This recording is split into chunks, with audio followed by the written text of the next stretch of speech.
kengerian seorang pemandi jenazah dalam menghadapi jenazah-jenazahnya, terus juga apa ya, kita semacam diingatkan gitu bahwa sebaik-baiknya pengingat adalah kematian. Sebelum memandikan, doa niat memandikan jenazah, memwudukannya, terus tata caranya, terus dari niat sampai bikin kain kafannya, ngukur kain kafannya, ngegunting sendiri, nggak perlu pakai gunting nih. Pertama kali belajarnya pakai pakai orang manusia yang sadar gitu. Tapi ternyata nggak baik gitu. Akhirnya diganti manekin gitu. Soalnya sempat ada kejadian yang kurang menyenangkan gitu. Tiba-tiba baru banget mandi muntah-muntah gitu. Terus sampai didatengin orang pinter buat buang itu. Ya, gue pun mikirnya kayak ya mandi jenazah ya udahlah gitu kan, kayak tinggal mandiin selesai gitu. Nggak ada horor-horornya. Tapi ternyata saat kita tanya, kita ngobrol tuh banyak sekali kejadian-kejadian yang aneh gitu loh saat memandikan jenazah tuh. Ada aja yang tiba-tiba jenazah bangun.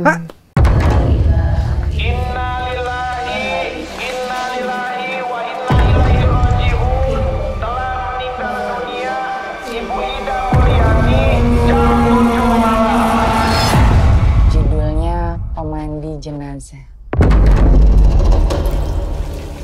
Ini bukan sekedar film horor.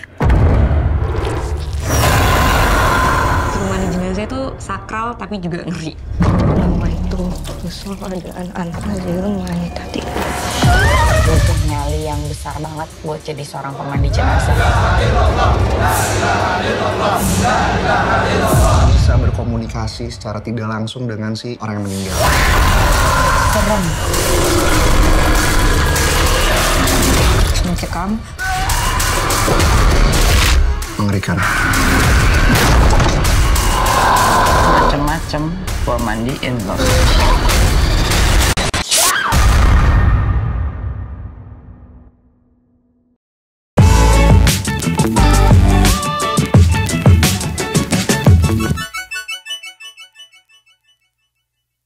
Halo Tribuners, balik lagi di konten Si Paling Seleb bersama gua Bayu Indra Permana, dan di depan gua udah ada cast dari film Pemandi Jenazah. Tepuk tangan dulu dong. Yeay.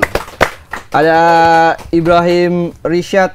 Anaknya dipanggil siapa nih? Ohim aja, Ohim. Ohim. Iim. Itu kalau imutnya. Oke, gua pakai Iim. Sama ada Agnia, selamat datang. Terima kasih. Film ini horor Pemandi Jenazah. Jenazah. Oke, sebelum kita nanya-nanya soal karakter kalian, siapa yang bisa menjelaskan garis besar dari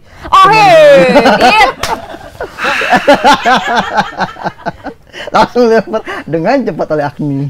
Belum di brief nih. Iya nih, kita belum ada briefing nih. Takut spoiler. Oh, nggak apa-apa, kita senang gitu. Oke, jadi Pemandi Jenazah ini itu menceritakan seorang keluarga pemandi jenazah yang bernama Ibu Siti, mempunyai 2 anak bernama Lela, mbak saya, dan saya adalah Arif. Jadi ceritanya ini menceritakan tentang Kisah seorang pemandi jenazah. Kisah seorang pemandi jenazah yang memandikan jenazah, terus ada semacam teror lah, terus apalagi itu namanya?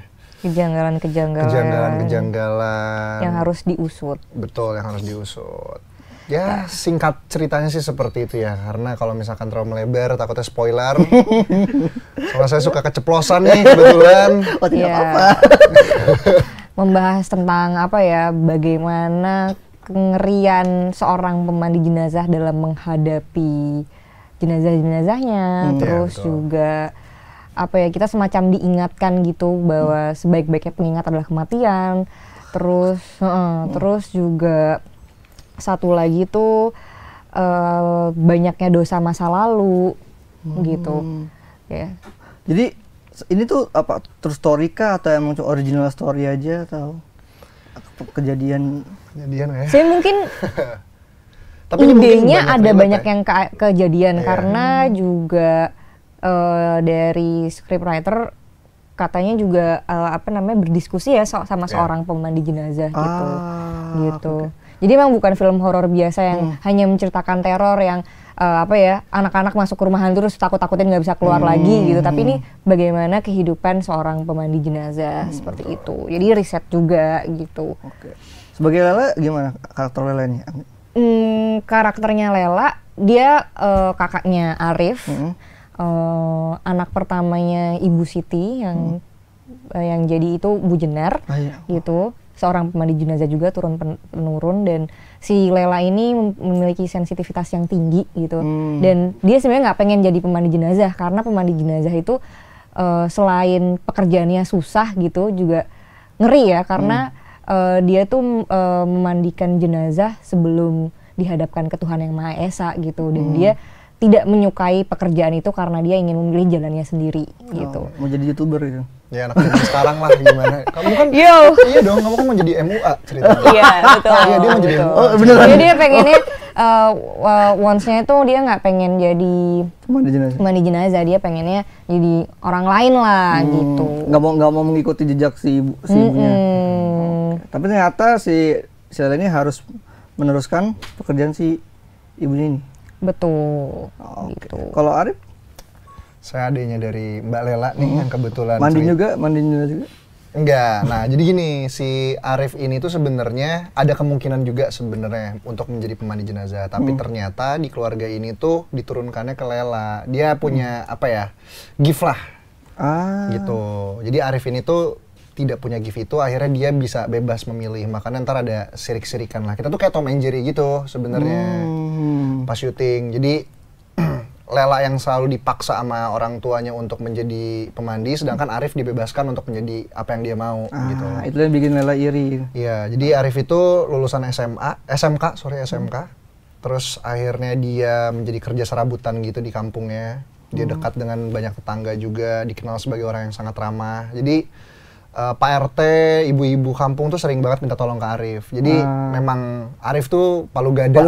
Ya, apapun gue kerjain deh gitu, penting dapat duit. Gitu. Apa aja pokoknya. Apa aja. Ya orangnya sangat berbanding terbalik lah sama Lela. Kalau misalkan dari karakter sendiri, Lela ini yang seperti apa dia? Banyak pendiamnya kah atau pemarah atau seperti apa dia? Lela itu sebenarnya dari kecil tuh dia selalu ikut ibunya untuk memandikan jenazah gitu. Jadi emang kayak udah dikeker nih dari awal sama ibunya. Lo nih yang harus meneruskan gitu kan. Terus dia tuh karakternya apa ya? Tadi kan sensitif tadi, tapi dia berusaha kayak ngedenial gitu kalau bawa dirinya.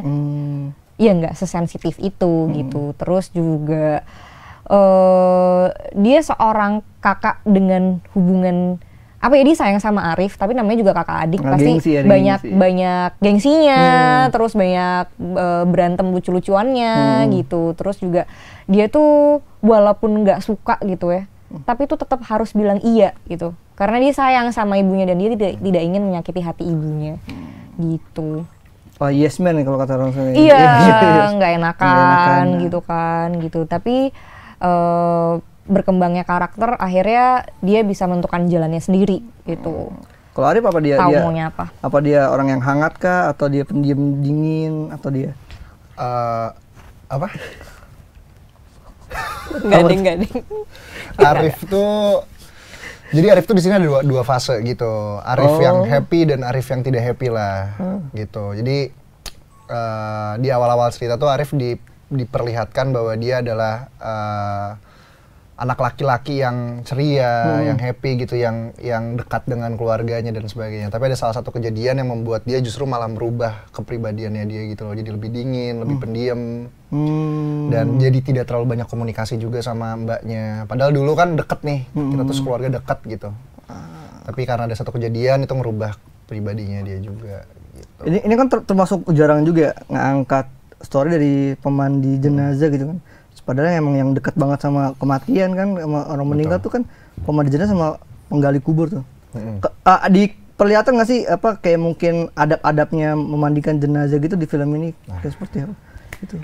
Jadi kami dapat workshopnya sih gitu. Mandi jenazah beneran nggak? Enggak gitu. Saya sudah tegang. Jadi kami diberikan fasilitas gitu, didatangkan seorang pemandi jenazah yang udah menjalankan tugasnya tuh kurang lebih hampir 40 tahun. Iya, kurang lebih hampir. Iya, gitu. Jadi dia dulu tuh bukan freelance aja, jatuhnya dia belum dinaungi salah satu lembaga, akhirnya sekarang dia masuk ke departemen lingkungan deh pokoknya kalau untuk mandi jenazah. Sorry, berarti pemandi jenazah tuh nggak bisa sembarangan orang ya? Nggak bisa. Nggak bisa. Biasanya kan keluarga yang Iya, mandiin iya. kan. Tapi kalau misalkan nggak ada keluarga, itu pemandi jenazah yang mandiin. Iya, dan nggak bisa asal mandiin, harus ada doanya, Nah, tata ya itu tuh, caranya itu gitu. Dan selama workshop. orang berpulang harus dalam keadaan suci, gitu. Jadi kalau apa, maksudnya dimandikan juga ada doanya gitu berarti kan? Iya, jadi sebelum memandikan doa niat memandikan jenazah, memwudukannya, terus tata caranya, terus dari niat sampai bikin kain kafannya, ngukur kain kafannya, ngegunting sendiri, nggak perlu pakai gunting nih, bener-bener pakai tangan tuh diajarin sama Bu Hikmah, gitu. Pokoknya mandiin harus dari kanan dulu ya semuanya. Harus dari kanan dulu, terus ke kiri, terus ke tengah, doa-doanya gitu. Itu berapa lama workshopnya? Seharian aja kah atau lama? Belajar intensnya seminggu. Wah, lumayan juga ya. Seminggu gitu.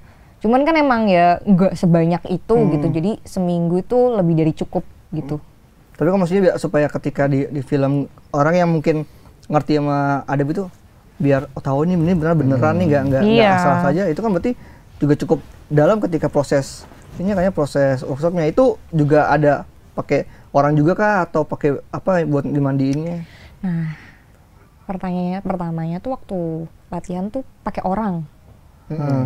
Ternyata masih sesuatu yang serius, kita pengen belajar yang serius, tapi juga bisa jadi bahaya gitu.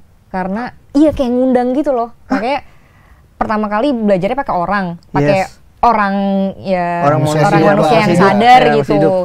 Tapi ternyata nggak baik gitu. Akhirnya diganti manekin gitu. Soalnya sempat ada kejadian yang kurang menyenangkan gitu ya. Sempat kena batunya lah kami gitu. gitu. Karena waktu itu hari pertama workshop gitu kan, mulai workshopnya itu pertama kan reading dulu kan, baru mulai workshop gitu tuh udah agak sore dan itu tuh udah mau maghrib, harusnya emang semua kegiatan dihentikan dulu gitu. Tapi udah mulai gelap, kami tetap belajar memandikan sama Bu Hikmahnya. Tiba-tiba Bu Siti, ibu aku si Mbak Jenar muntah.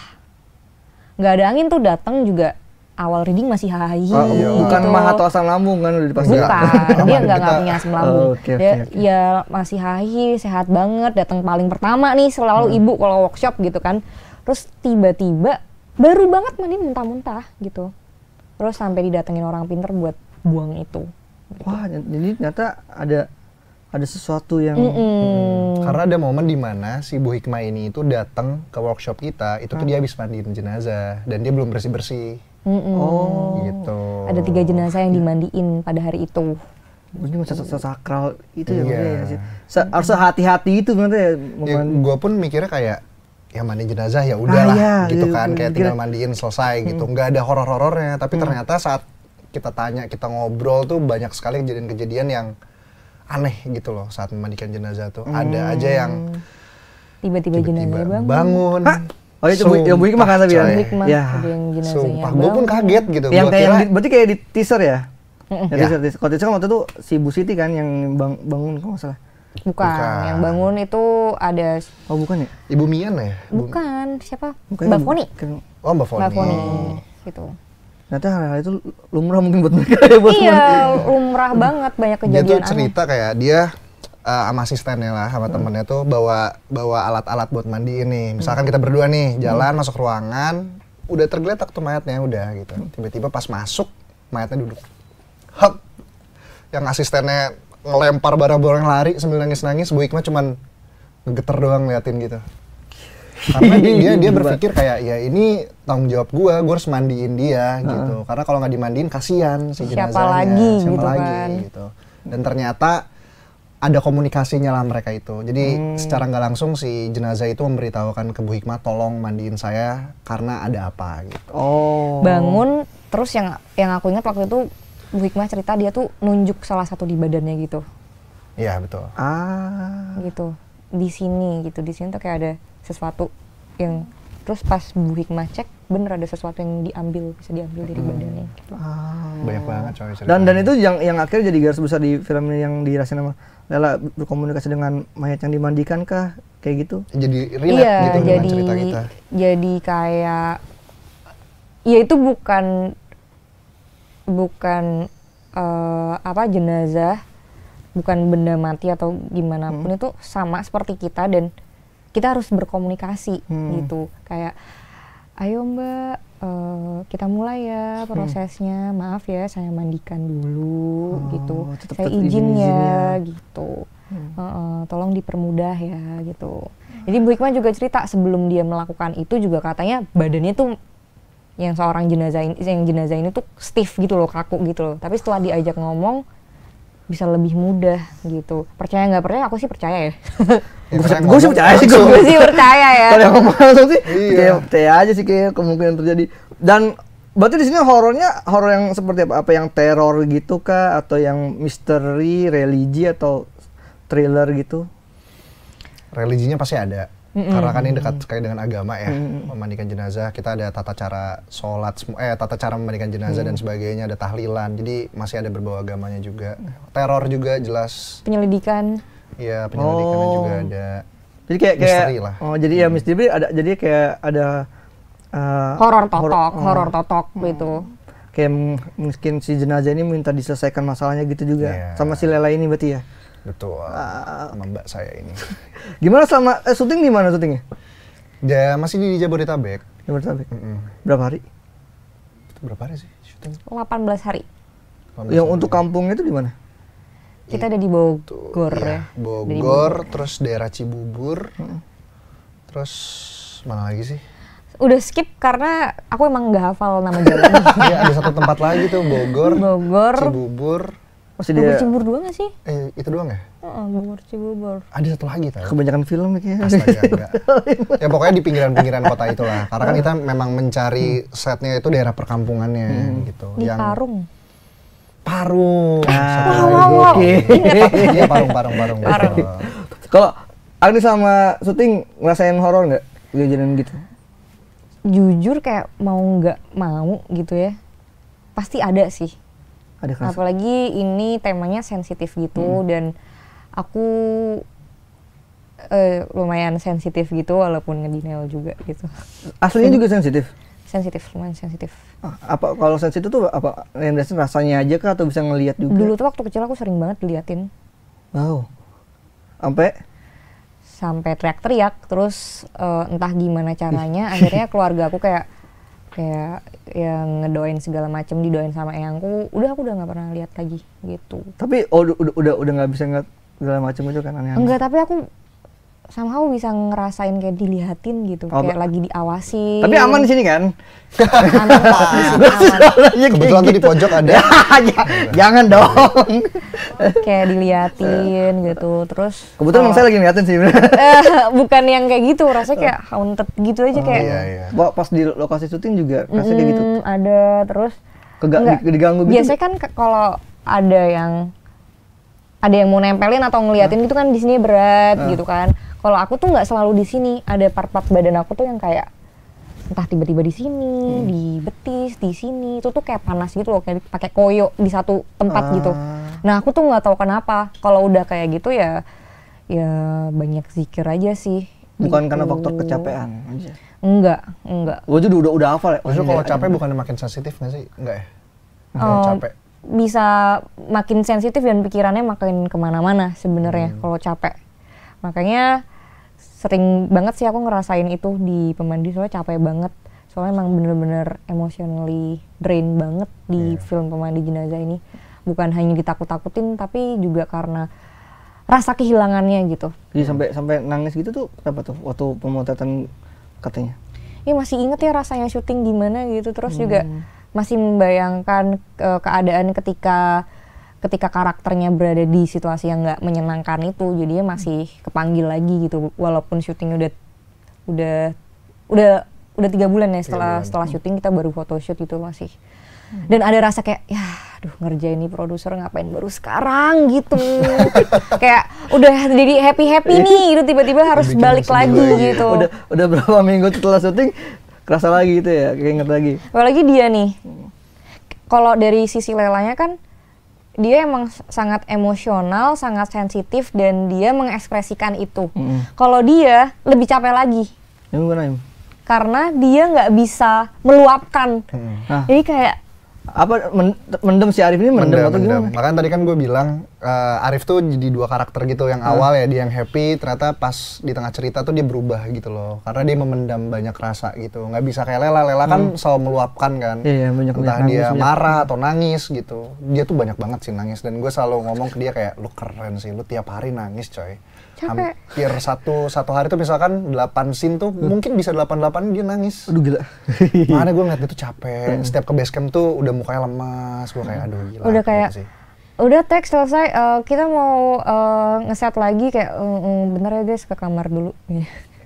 Sedangkan kalau gue kan karena gue tidak bisa meluapkan jadinya gue ya udah diem lebih. Berarti di lokasi juga banyak diem sih. Iya, diem. Di lokasi kondusif banget gitu. Ada momen emang kita bareng ibu-ibu, tapi nggak selalu ibu-ibu ngumpul juga. Jadi kalau emang ibu-ibu lagi ngumpul jadi seru tuh. Tapi ketika momen-momen atau scene-scene yang sedang berduka ya sendiri-sendiri gitu. Tapi ya kita tahu ya ya profesional aja gitu, dia perlu waktunya sendiri, perlu tempatnya sendiri gitu. Kalau Im lu pernah ada pengalaman horor juga kemarin syuting ini? Syuting sih alhamdulillah sih tidak ada ya. Kebetulan iman saya kuat. Tapi hidup lu horor kan? Hidup ya film aja yang horor lah. Hidup jangan sampai horor gitu. Film aja ya. Tapi palingan pas workshop, ya itu balik lagi workshop sama Bu Hikmah itu ada rasa yang kurang nyaman aja sih. Jadi gue itu dulu waktu masih SMP pernah ada pengalaman datang ngelayat orang tua temen yang meninggal. Itu pulang-pulang tuh sakit gitu, jadi nggak enak aja, nggak nyaman. Nah pas main workshop tuh, ya udahlah udah gede kan, udah besar nih, umurnya juga udah beda kan. Santai aja, kita maghrib dan sebagainya tuh masih aktivitas gitu. Pas sampai rumah tuh, kata Agni bener kayak ada yang ngeliatin. Entah kenapa ya, gue 2 hari tidur itu tuh nggak nyenyak, nggak nyaman di rumah. Setelah Jadi, mandiin yang itu loh. Gue tuh udah merem nih, udah enak. Berarti workshop pertama tuh ya, Workshop hari pertama. Nah itu, terus yang kedua pengen pas kita workshop datang ke set lokasi. Jadi kebetulan rumah kita itu adalah bekas orang yang, jadi cerita itu kita datang ke lokasi set itu tuh biar kita tahu oh suasana di perkampungan tuh seperti ini gitu kan. Dikasih tahu lah ini rumah kita loh guys. Pas dilihat rumah kosong, udah nggak ada isinya, udah nggak keurus lah pintunya. Beneran rumah kosong atau rumah yang dipersiapkan dan dikosongkan? Rumah kosong. Jadi di pojok kiri itu tuh ada 2 rumah kosong gitu, tapi yang paling horor tuh rumah yang ini. Bentukannya. Yang kayak tempatin. Bentukannya tuh sangat mendukung rumah horor gitu. Jadi pas masuk tuh atapnya udah bolong-bolong, udah rusak, banyak sampah di mana-mana. Nah, terus pas kita masuk ke kamar si set ibu kita, ternyata sebelumnya itu yang punya tempat itu adalah seorang nenek-nenek yang ditinggalkan oleh anak-anaknya dan meninggal di sana. Di kasur yang buat kita syuting itu dan baru dikasih tahu setelah selesai syuting. 2 hari yang lalu nih kita dikasih tahu produser kita kalau di kasur itu maaf nih ya, almarhum meninggalnya di situ. Gitu. Jadi kasur itu kita pakai nih buat syuting. Gimana? Kita kaget lah. Brilian banget gitu. Banyak banget soalnya set di situ tuh. Bagus. Idenya bagus. Jadi kita jadi kayak gampang ya dapet emosinya. Dan buat cerita juga ini lumayan juga kan bahan cerita. Oh pantes horor dapet banget ya. Soalnya rasanya aneh banget. Gue pas masuk dalam rumah tuh kayak lembab, pengap gitu ya? Nggak enak ya, nggak nyaman ya gitu. Iya, lembab, pengap, terus hawanya tuh udah nggak enak aja gitu dalam situ. Walaupun gue tidak bisa merasakan kayak dia ya, tapi udah nggak nyaman aja buat gue. Tapi pas syuting, karena pas syuting kan kita rame-rame, jadinya kayak oh ya udahlah gitu. Selama bentukannya masih Agni, masih Bu Hadra, atau siapa sih gue aman nih. Kalau bentukannya udah nggak jelas nih, udah malas gue ngeliatnya. Mbak Hadra kena. Oh, iya, di lokasi kena. Kok kena tuh definisinya apa? Apa keganggu? Diganggu. Di sebelah rumah kita juga tanah wakaf. Ada kuburan di situ. Tanah makam. Makanya serem coy ternyata. Itu tapi, kita tahu pas pertengahan syuting lagi. Kamu baru tahu tuh pertengahan syuting ya? Aku tuh nggak dikasih tau. Kalau yang kasur-kasur itu dikasih taunya selesai kita syuting kan waktu promo kayak wow. Terus lu pas tahu sebelah rumah ada makam biasa aja kan? Biasa aja. Karena sih gini, gue percaya akan hal itu. Tapi gue juga tidak mau merasakan kan. Gue lebih baik baik-baik aja lah udah jangan sompral ya kan. Sering-sering istighfar. Biar karakternya aja yang drama ya, kitanya jangan gitu. Oke, aku cukup tahu aja. Gak perlu dipikirin. Oh tanah wakaf ya? Oh ya udah ya nggak apa-apa gitu. Bagus lah gitu. Bagus lah. Alhamdulillah dia mau wakafin. Makin horor nih cerita gitu jadi. Jadi kalau workshop berarti kejadian cuma di hari pertama aja atau mungkin selama proses seminggu itu juga sering kejadian juga? Hari pertama, tapi hari-hari berikutnya akhirnya setelah workshop selalu dibersihin sama Bu Hikmah gitu. Soalnya hari pertama tuh tiba-tiba workshopnya langsung dihentiin gitu, nggak dilanjut. Gara-gara udah banyak yang aneh gitu di tempat workshop kita, tiba-tiba mobilnya nyala sendiri kan nggak ada orang gitu. Itu aneh banget tuh. Masa sih? Udah dicek ke bengkel mungkin, kenapa kita mencoba untuk logis aja ya? Iya, gue bener nggak percaya tapi ternyata beneran lagi. Jangan beneran. Si aneh pendan lem yang selalu gerak-gerak, bulan nggak ada Iya. angin, nggak ada apa. Itu waktu mandiin itu emang. Jadi walaupun niatnya emang baik, tapi kalau waktunya nggak tepat atau apapun itu, kalau bisa ngundang ya lebih baik hati-hatilah gitu. Berarti yang banyak ngerasain tuh Mbak Jenar kah? Atau mungkin juga Di karakter Ibu Siti, Mbak Jenar gitu. yang banyak ngerasain gangguan akhirnya pas selama proses syuting. Mbak Jenar yang paling kena tulahnya sampai sakit. Waduh, sampai sakit. Tulahnya enggak sih? Kena, bukan tulahnya ya, apa sih? Iya, mungkin Kena aja gitu. ya. Oh. Sampai sakit. Gitu, sampai sakit. Kurang beruntung lah dia. Sampai sakit. Dia nggak masuk workshop 3-4 hari gitu. Wah, Karena sakit. yang dirasakan? Yang dirasain ya setelah mual itu dia 3 hari ke depannya lemes, masih kurang enak badan gitu. Bukan Mbak Jenar banget deh. Tapi selama ketika syuting gitu semua nggak ada gangguan apa kan, maksudnya yang sampai bikin Ada Mbak Hadra kena waktu ke kamar mandi di hari pertama diketawain. Iya, aneh banget diketawain terus makanya di satu pos itu kayak dibikin rame gitu. Terus ada juga kayak mungkin sempat dilihatin gitu. Iya. Lo berasa nggak yang tenda-tenda itu hari pertama kedua tuh belum dikasih sekat gitu? Iya, penutup. Belum dikasih penutup, terus tiba-tiba si tendanya Bu Hadra benar-benar dikasih penutup karena emang ada yang gangguin gitu. gila ya pasti. Dan Bu Hadra tuh sensitif loh. Oh. Iya, buat dia sensitif. Bu Hadra tuh sensitif. Dan itu di lokasi rumah, di set rumah itu. Di set Selalu kejadian lebih sering tuh di situ. Iya. Setelah itu ya alhamdulillah sih aman-aman aja. Tuh, karena kita syutingnya juga udah bukan di kampung itu lagi lah gitu. Kenapa nih? Nggak aman. Aku ada satu cerita tapi belum boleh dulu. Jangan Sama spoiler tim kalau itu. promo karena spoiler. Tapi juga ini idenya gila sih. Mungkin bisa di-announce waktu hari pertama syuting mungkin. Kita udah Waktu hari diplototin pertama tuh kebetulan. waktu hari pertama tayang gitu. Kalau lu kalian berubah banget kah penyesuaian atau apa? Aku penyelesaian jadi orang lebih dewasa aja sebenarnya. Di karakter ini tuh aku kan lebih tua, tapi aslinya kan sebenarnya aku lebih muda jauh dibanding dia kan. Emang iya. Gitu. Aku masih 26. Kalau Ya ada sih tentunya kan. Look pasti berubah deh, mulai rambut, kumis semua dicukur clean gue, karena kan ya kebetulan saya jadi adiknya dia ya, harus terlihat lebih muda kan. Jadi brownie. Jadi brownie, ya kulit juga dihitamin lah, dicoklatin gitu. Karena kan dia kan pekerja serabutan nih di kampung, nggak mungkin dong kulit dia putih gitu kan. Pasti ya coklat gitu karena sering panas-panasan, benerin genteng dan sebagainya. Ya, kuli lah dia tuh kuli gitu. Terbakar ya kulitnya ya. Terbakar gitu. Gitu, Dan susah nggak bersihinnya satu foundation di badan? Alhamdulillah kebetulan saya makeup hampir 1 jam. Pertama kali laki-laki nih gue ngerasain kayak ih makeup lama banget gitu. Ya, jadi kebalik, biasanya kan cewek yang makeupnya lama. Jadi kalau ada callingan, dia yang diduluin. Iya, biasanya Aku tuh belakangan, cewek-cewek. karena aku itu banyak sebadan-badan. sebadan-badan. Muka, leher, tangan, kaki. Kalau gue pakai celana pendek pasti kaki kena juga. Karena sempet di hari pertama syuting muka doang nih yang digelapin. Bocor. Pas masuk set kena cahaya matahari gitu. Him, kok tangan lu putih banget ya? Coba-coba lihat. Pas dilihat ternyata emang tangan gua nggak di make upin. Akhirnya mulai dari situ di make upin semua full biar nggak bocor. Gila. Itu sejam, 2 jam. Hampir sejam lah, hampir sejam. Dan mulai hari itu dia setiap datang ke lokasi langsung datang make up tuh udah gini loh. Ini udah pas aja. Udah menyerahkan Kurang diri. terus tiap hari kan. Aduh. Gitu. Harus tiap hari dicukur ya? Tiap hari syukur. Karena kan buluku lumayan cepat nih tumbuhnya gitu. Berarti kalau lu sendiri kenapa lu akhirnya mau ke pemandi jenazah nih? Horor kan juga udah banyak. Ya baru 2 sih. 3 sama ini. 3 kan emang. 3 sama ini. Kenapa? Pertama pasti karena ceritanya bagus ya. Aku gue pas baca ceritanya tuh bagus banget. Mbak Lele hebat sih buat cerita ini, bagus banget.